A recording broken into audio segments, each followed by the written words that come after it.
분야에서 활동하고 있는 봄로야라고 합니다.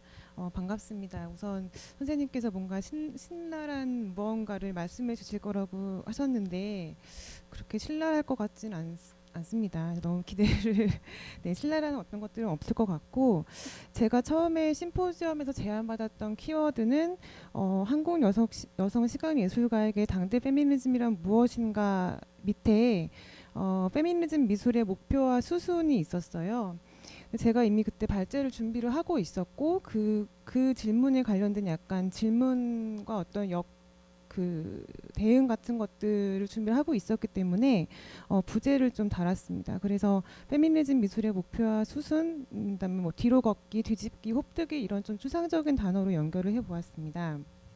저는 말로 좀 이렇게 하기는 잘 못하기 때문에 그냥 아예 원고를 이렇게 붙여왔어요 PPT에. 그래서 읽어 내려가면서 자료와 함께 보는 시간을 갖도록 하겠습니다. 인용구 같은 경우도 동의의 의미들이 좀 있기 때문에 자연스럽게 역시 읽도록 하겠습니다. 책장을 둘러보았다. 무엇을 읽을 것인가. 책들이 장벽처럼 나를 둘러쌌다. 지금까지 내가 읽어온 문학은 무엇이었는지 의문이 들면서 두려워졌다. 이 글은 2015-16년 당시 예술계는 성폭력 사건이 가시화된 이후에 문학가분들이 참고문화 없음이란 책을 출간을 하였고 이성미 시인님의 시를 읽으면서 저 역시 이러한 감정이 무엇인지 너무 잘 알 수 있었던 문장이었기 때문에 서두를 달았습니다. 그래서 페미니즘 미술을 다루는 것은 여전히 두렵지만 낯섦에서 오는 감정은 아닙니다.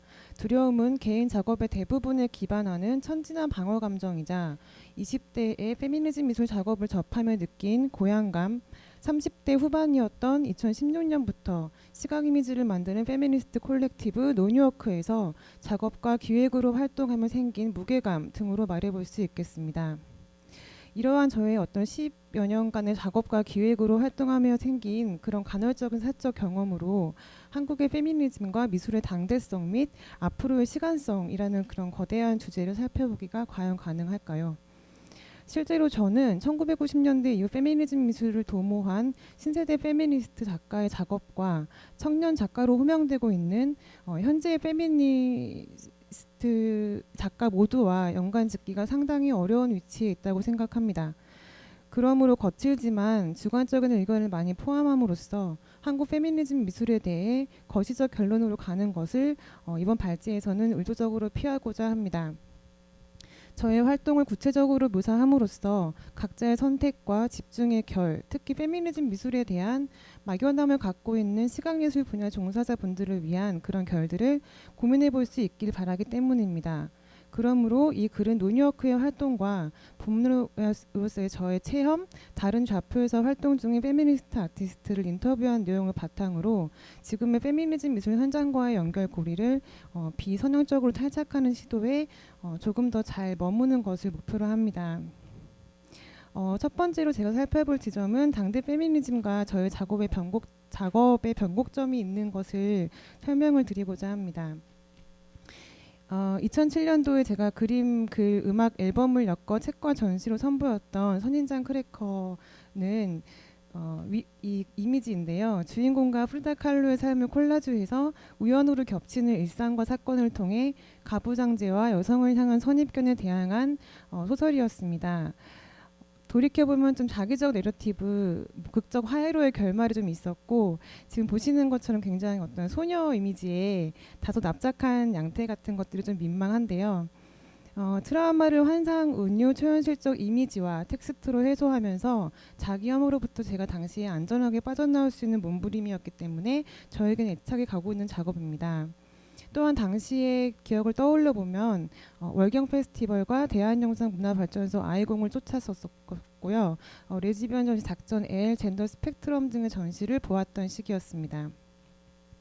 또한 정체성 탐구, 페미니즘 공부는 필수이지만 과정이니 빨리 버려야 한다는 어떤 모순적인 조언들을 주변으로부터 꽤 많이 들었던 시기이기도 합니다.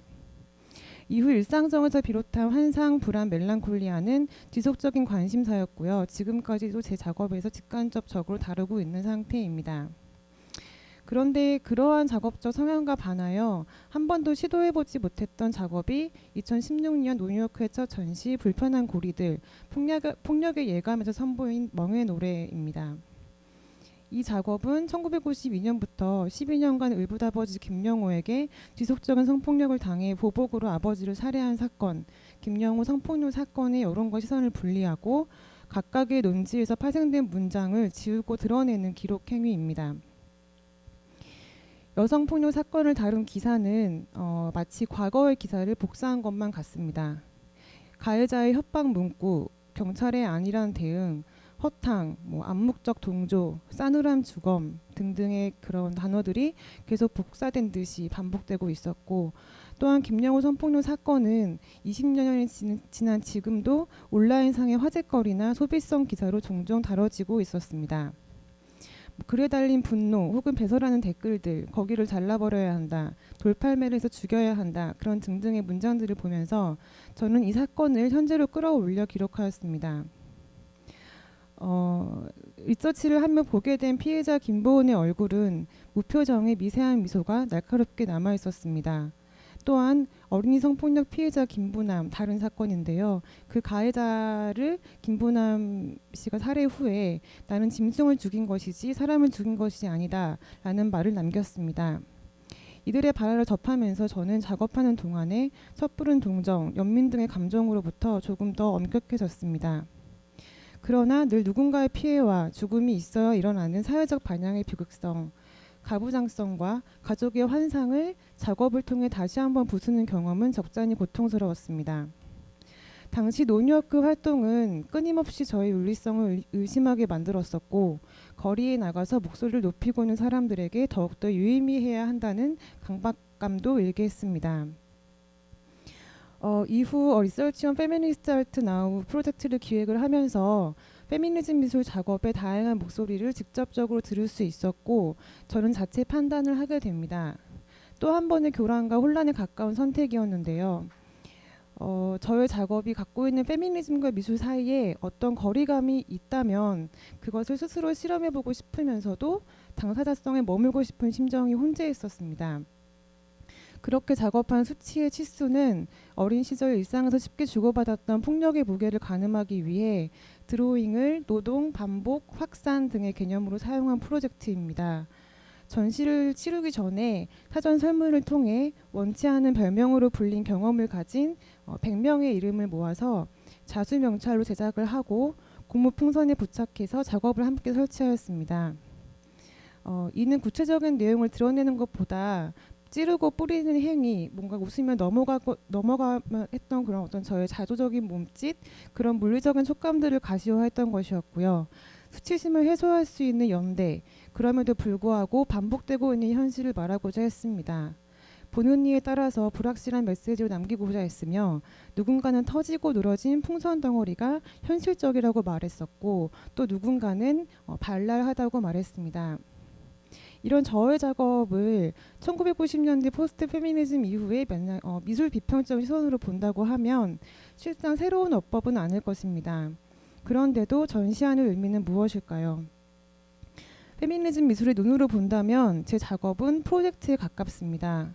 예술을 존재가 아닌 프로젝트의 관점에서 본다는 것은 기원 혹은 목적론적으로 상정된 최종 도달 지점에 대한 믿음을 해체하면서 되어감의 매 순간을 중요하게 고려하겠다는 태도와 상관이 있습니다. 페미니스트로서의 저의 태도는 급물살을 타고 있고요. 20대의 저와 30대의 저를 공존케 합니다. 이러한 내면 감각은 온라인 페미니즘의 뜨거운 온도, 미투 운동, 다양한 프로젝트와 해시태그 운동 등에 분명 영향을 받았고 변곡점을 찍었다고 생각합니다. 과거의 페미니즘 미술 관련 작업과 글을 다시 읽게 했고, 매일매일 업데이트되는 여성과 성소수자, 사회적 약자를 향한 혐오 사건들을 쉽게 스크롤링할 수 없게 되었습니다. 좋아했던 작품과 작가, 상당수의 취향을 재차 10년 전에 한번 버렸었는데 그 이후에 다시 한번 또 덜어내는 그런 과정을 겪고 있습니다. 이런 상태는 눈을 뭔가 앞을 주시하고 있으면서 몸은 계속 뒤로 걷는 사람 같은 기분이 들곤 합니다. 뒤로 걷는 사람, 눈은 앞을 보고 있는 그 사람은 앞으로 가고 있는 것인가, 혹은 뒤로 가고 있는 것인가. 작업을 하면서 두려웠던 이유는 여기 있었던 것 같습니다. 그렇지만 활동을 하면서 페미니즘 자체에 대한 막연함에서 비롯되는 두려움은 이제 없습니다. 이는 어떤 제가 찍었던 변곡점 중에 주요 활동인 노뉴워크 멤버로서 갖게 된 태도와도 맞닿습니다. 그래서 어떤 방식으로 활동을 하고 있는지 설명을 드리고자 합니다. 노뉴워크에 대해서 저희가 직접 정의하거나 부착하지 않은 관점들이 있습니다. 첫째, 미술계에서 노뉴워크는 콜렉티브로 인식이 됩니다. 둘째, 노뉴워크는 메갈리안 출몰과 예술계는 성폭력, 데이트 폭력 가시화 등 2015년 이후 페미니즘 운동의 리부트 흐름과 함께 정치적 행동주의와 예술 사이에 활동을 하는 단체로 인식이 됩니다. 미술작가, 일러스트레이터, 비평가, 기획자, 활동가 등 다양한 구성원이 모여 활동하게 되기까지 저희는 노뉴워크의 미래 모습을 미리 상상하진 않았습니다. 2015년 데이트 폭력에 관한 전시를 함께할 작가를 찾는다는 윤나리 일러스트레이터의 트위터를 보고 동참한 이유는 긴급해서였습니다. 초반 노뉴워크의 작업들은 인터넷에서 계속 터져나오는 수많은 사건과 말이 내포한 긴급성을 수반하거나 해석이 쉽고 직접적인 메시지를 읽을 수 있는 방식으로 주제에 접근하였습니다. 당시에 저는 SNS 채널을 통해 가지고 꽤 많은 페미니즘과 관련한 전시 및 프로젝트를 접했었고요. 좀 들끓는 그런 분노들을 실행으로 치환해서 실천으로 옮기는 작가 및 기획자에게 마음이 동했었습니다. 온라인 페미니즘의 몇몇 피상적인 측면들을 폄훼해버리는 것은 쉬운 일일 것입니다. 그러나 이보다는 아마도 예상치 못했던 온라인 페미니즘의 부상이 어떤 결과를 가져오게 될 것인가를 묻는 것이 더 흥미로운 일일 것이라고 생각합니다. 상대적으로 오프라인에서 시큰둥한 미술계 사람들의 실질적 반응, 가해자의 역고소, 그런 소식들을 들으면서 저는 염증을 잃었습니다. 또한 노뉴워크 활동을 하면서 다양한 세대의 작가들과 만나며 작가가 여성성 및 정체성 탐구 이후에 자신의 작업의 다음 스텝을 고민하기 전 페미니즘 미술에 관한 선입견들, 위험하다, 비주류적이다, 1차원적이다, 좁은 시야를 갖고 있다, 이런 것들을 아직도 여전히 밟고 있음을 알게 되었습니다. 뒤집어 보면 물리적 헤게모니에 개입하는 것이 디지털 문화적 헤게모니에 개입하는 것만큼이나 중요했던 것 같습니다. 형식적인 독창성은 페미니즘 미술에만 필요한 요소가 아닌데도 아직 그러한 분위기가 한국 미술계에 여전히 산재하고 있고, 그러면서도 페미니즘이 미술 시장의 핫 트렌드가 되고 있는 현상의 충돌은 사실 놀랍지 않습니다. 여성 작가의 파이가 커지는 것과 페미니즘 미술 작품과 미술 비평 및 작품론의 양적 향상은 비례하지 않습니다. 국내 페미니즘 미술 교육의 수준과 실제 기회 및 전시로의 수용 범위는 수치화되기 어렵다고 생각합니다. 현재 노뉴워크의 목표는 페미니즘 미술로 말할 수 있는 비평과 기획의 폭을 넓히는 것입니다. 여성성 재현, 여성을 둘러싼 사건을 쓰고 있는 과정 너머 혹은 동시에 비여성 존재를 포괄하는 다양한 작업 언어를 고민 중에 있습니다. 노뉴워크 멤버인 혜원의 말대로 보편적 기준에 통합되거나 타자화되기를 모두 거부하는 목소리들을 미술의 언어로 말하고자 할 때 노뉴워크의 당대성은 아마도 페미니즘 예술 내 호명할 수 있는 실제이자 초대하고 싶은 담론과 사유를 만들어가는 플랫폼으로 볼 수 있을 것입니다. 메타적인 입장이라고 단언하기는 아직 어렵습니다. 중요한 점은 처음부터 저희가 그러한 관점들을 공유하게 된 것이 아니라는 점입니다. 노뉴워크에는 작가, 활동가, 비평가, 퀴어, 비혼자, 기혼자 등 복잡한 관점들이 혼재되어 있기 때문입니다. 또한 노뉴워크의 활동의 촉발이 긴급성이었다면 지금은 지난 혹은 지금 페미니즘 미술씬의 작가, 콜렉티브 및 비평가와의 접촉이 조금씩 천천히 축적되고 있습니다. 이로 인한 충돌과 접합이 만드는 현 지도는 페미니즘 리부트가 갑자기 생겨난 현상만이 아님을 반증합니다. 덧붙여 다양한 분야의 페미니스트가 유입되며 이들에 의해 소환되는 언어들이 있다고 하면 미술계에서 전시를 평하는 언어의 온도차가 굉장히 다르다는 점, 전시장에서 페미니즘 미술 작업을 선보일 때 어떤 관객을 상상하는가는 이제 노뉴워크의 주요 과제가 되었습니다.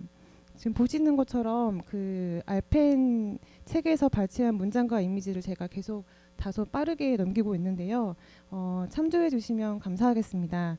이 관련된 내용들은 그 발제문을 보시면 무료 열람할 수 있고요. 돌아가셔서 관심이 있으시면은 그냥 잘 봐주시면 감사할 것 같습니다. 제가 그 이번에 포럼에서 저에게 요청했었던 초기 질문 이었던 목표와 수순에 관한 의견을 듣고자 이 알펜에 참여한 바 있는 페미니스트 아티스트의 인터뷰를 진행했습니다. 인터뷰 대상의 큰 층위는 30대 중후반 예술계는 성폭력 사태 이후 현재까지 제도 개선을 위해 활동 중인 AWA 여성예술인연대의 유재인 작가, 그다음에 익명으로 참여하셨고요. 2000년대 중반부터 여성에 관한 작품을 꾸준히 해온 작가분, 반대로 비슷한 시기에 다른 좌표에서 페미니즘 퀴어 미술을 했었던 김소연 작가, 유학 생활을 거쳐 2015년 이후 국내 페미니즘과 미술 사이의 작업과 활동을 하고 있는 최민경 작가로 나누었습니다. 당연히 이들의 답변은 페미니즘 미술을 대변하거나 대표성을 띠지는 않습니다. 오히려 저는 한국 페미니즘 미술 작가를 통칭해서 이들을 납작하게 해석할 수도 있는 시선들과 분리를 하고 개별과 목표와 수순에 집중하고자 하였습니다. 보시는 것처럼 물어본 주요 질문과 요약한 답변 다음과 같은데요. 시간상 이 밑줄 친 부분들을 위주로 설명을 드리고자 합니다. 흥미로웠던 점은 제가 추측했던 답과는 다른 양상의 피드백입니다. 예를 들어서 2000년대 초반부터 쭉 활동을 했었던 익명 1 작가 같은 경우는 외부의 시선으로 보면 주제와 표현, 성향이 페미니즘 미술과 직접 결부가 되어 있습니다. 그런데 당사자가 자신의 작업을 페미니즘 미술이라고 인식한 계기는 최근 리부트라는 어떤 현상 때문이라고 말을 한 바 있습니다.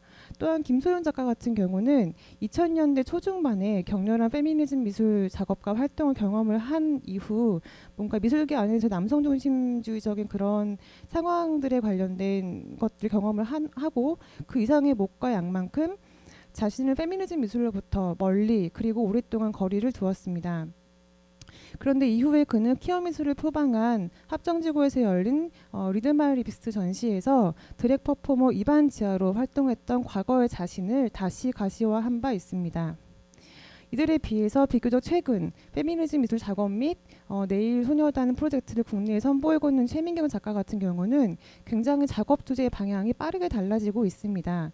페미니즘 미술 작업을 하고 있는 동시에 미래의 자신의 작업이 어디에 속할 것인가는 범주화하거나 자신을 페미니즘 미술가로 호명하려고 하지는 않습니다. 다만 그럼에도 불구하고 자신의 작업이 페미니즘 미술로 범주화되는 것 자체는 전혀 개의치 않는다는 발언을 하셨습니다. 또한 특이한 점은 당사자성이란 거리가 좀 적었던 작가여서 운 좋게 가부장적 남성들에 대한 접촉이 굉장히 적었던 작가입니다. 그래서 자기가 갖고 있는 그런 특권들에 관련해 가지고 늘 생각을 하고 있고 그러한 자신의 자리가 어떻게 페미니즘적으로 해석할 수 있을지 이런 것들을 논의하고 있다고 했습니다. 이들의 경험이 갖고 있는 공통점은 당대 페미니즘의 리부트로 인해서 자신의 내외적 상황이 달라졌다는 점입니다. 그러나 이후의 페미니즘과 미술에 대한 선택과 집중은 개별적입니다. 이들 간의 차이를 제가 보고자 했던 이유는 알펜 프로젝트를 진행했던 이유와도 맞닿아 있습니다.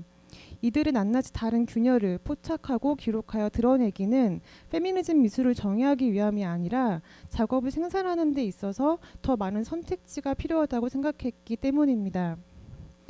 이를 토대로 알펜 프로젝트를 통해 짚어볼 수 있는 한국 페미니즘 미술에 대한 좀 거칠지만 포괄적인 몇몇 관점은 다음과 같습니다. 첫째, 여성 시각 예술가라는 명칭은 페미니즘적 관점을 과시화하기 위한 범주화의 기본이자 전략이 될 수 있으나 페미니즘 미술을 하는 작가 전체를 통칭할 수는 없다고 생각합니다. 기획 당시 노니워크는 여성이라는 정체성을 바탕에 두지 않은 작업들도 페미니즘적으로 포함할 수 있지 않을까라는 질문을 던졌고 여성 또는 여자를 다루지 않은 작업도 알펜에 포함시켰습니다. 이는 곧 여성이라는 정체성의 소수자성부터 다른 비여성 정체성의 어떤 소수자성까지도 사고의 범위를 확대할 수 있을 것으로 보았습니다. 둘째 20대 30대 초반의 작가분들 같은 경우는 페미니스트 선언을 수월했던 데 비해 30대 중반 40대 초중반 작가분들의 경우 페미니즘 미술과 자신의 작업을 연결시키는데 어렵다는 의견이 다수 있었습니다. 이는 개인의 문제가 아닌 한국 미술계 구조의 문제점으로 인식해 볼 수 있겠습니다. 세대별 아카이브를 진행했던 알펜의 목적은 작품 표현 방법 및 태도 인식의 차이를 보기 위함이었습니다. 실제로 2535 작가들은 페미니즘이 낙인이 되었던 3535 작가들과 비교를 해보면 작품의 페미니즘적 요소를 부착하는 방법과 전략에 대한 거부감이 상대적으로 덜한 편이었습니다. 또한 특징적으로 보면은 디지털 매체를 이용한 주제 표현이 많았다는 점도 살펴볼 수 있었습니다. 셋째, 그러나 당대 페미니즘 미술 작품을 소위 세대론과 연결하는 것이 좋은 관점인지는 함께 좀 생각해 보면 좋을 것 같습니다. 알펜 프로젝트에 참여한 60여 명의 작품은 세대와 상관없이 크게는 여성적인 것, 여성성의 재현에서부터 출발하는 데 의심이 없는 작가들이 있는 반면 이러한 재현을 의심하는 데에서 출발한 작가들이 있었습니다. 그리고 몇몇 작가들은 그러한 여성성 자체를 의심을 하는데 이들은 비여성 존재들까지 포괄할 수 있는 포스트 모던 페미니즘의 경향을 보이면서 퀴어를 비롯한 이주민, 장애인, 하층민 그리고 동물과 비생물에까지 시선을 돌려야 한다고 강조합니다. 덧붙여서 당대 페미니즘 리부트에 관한 우려들이 있다면 그것을 지금 세대군의 운동성으로만 편집해서 바라보는 건 역시 주의할 필요가 있지 않을까라는 의문이 듭니다. 예를 들어서 AWA 같은 경우는 현재 진행형으로 지금 문화예술계의 성폭력을 주제로 토론회 및 개선 요구안을 전달하고 있는데요. 유지인 작가의 말에 의하면 서로 알지도 못하고 당장 먹고 살기 바쁘던 다양한 연령과 경험치를 가진 예술인들이 만났으며 이는 노니어코도 마찬가지입니다. 과거와 현재의 페미니즘 미술신이 만나는 접점이자 변곡점이 당대 페미니즘일 수 있다면 그 점에 모이고 흩어지는 페미니스트 아티스트의 차이점을 페미니즘 미술로 사고할 수 있는 범위 확장의 다양한 교차점으로 보는 실천이 저와 동료들에게는 지금 필요합니다. 세대로 묻기보다 각자의 시작점과 출발점에 근거하고 작품 성향 및 방향을 면밀하게 볼 수 있는 보완할 수 있는 보완하고 확장하면 좋겠다는 촉망이 현재로선 더 지금 큰 상황이라고 생각합니다. 네, 마무리하겠습니다. 작품이 내포한 이데올로기를 통해서 과거와 현재, 미래를 오가는 다양한 사회, 정치, 문화적 맥락을 직조하고 정치적으로 다른 리얼리티를 느끼게 만드는 것. 크게 보면 미술의 언어는 늘 그것이었고 페미니즘 미술이라는 각도기는 기울어진 리얼리티를 표상해 왔음을 우리는 이미 알고 있습니다. 당대 페미니즘 미술 작품의 이미지가 담고 있는 주제와 소재는 얼핏 동어 반복처럼 읽힐 수 있지만 기억과 자각의 속도에 맞추어 지금을 다시 볼 수 있는 유효성을 제공한다고 생각합니다. 저 역시 글 첫머리에서 밝혔듯 지금, 과거의 지금, 제가 페미니즘 미술의 현장 어디쯤을 허성거렸기 때문에 지금처럼 새로운 시간을 경험할 수 있었던 것 같습니다. 가깝게는 나와 내 주변 혹은 누군가가 페미니즘 미술을 지붕 삼아 우정을 나누기 바랍니다. 또한 현대미술의 미학적 정치적인 충동이 한 지붕 아래 공존하는 장면과 장소를 기대해야 합니다. 이 연대감은 미처 생각하지 못한 기회를 찾기 위해 함께 일할 필요성과 그들의 공화국에서 친구들이 공동으로 참여한다는 사실을 기반으로 확립됩니다. 이 당연한 사실이 확신이 되기까지 걸린 경험적 시간은 왜 전시하는가에 대한 질문에 굳이 답하고 싶지 않게끔 합니다. 다만 목적지를 정하지 않는 누군가의 출발점을 현시하고 눈을 홉뜨고 개인이 주체가 되어 작품의 실용성을 되찾는 장소가 페미니즘임을 더 이상은 두려움 없이 말할 수 있을 것 같습니다. 발표 마치겠습니다. 감사합니다.